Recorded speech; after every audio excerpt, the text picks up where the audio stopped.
আজকেও হয়েছে খিচুড়ি, আজকে সবার হয়েছে, কারণ এর খিচুড়ি খেতে দেখে বাবার এত লোভ লেগেছে, কালকে বলেছে আমিও খিচুড়ি খাবো।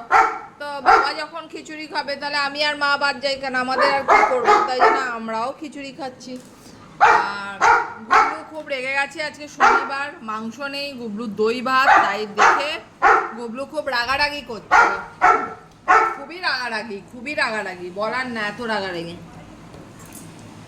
আজকে হয়েছে চালের খিচুড়ি, গোবিন্দভোগ চাল দিয়ে খিচুড়ি হয়েছে, কিন্তু আজকে ওয়েদারটাও খিচুড়ি খাওয়ার মতনই আছে, খুব সুন্দর আছে ওয়েদার। আর চাটনি হয়েছে, টমেটো যতটা ছিল ততটা দিয়েই চাটনি হয়েছে।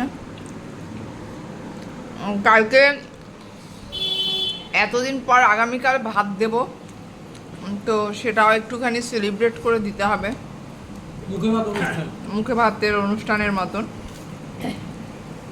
এতদিন ধরে দাঁত নিয়ে, বাপরে বাপ, এটা একদম 1 সপ্তাহ ধরে দাঁত নিয়ে চলছে।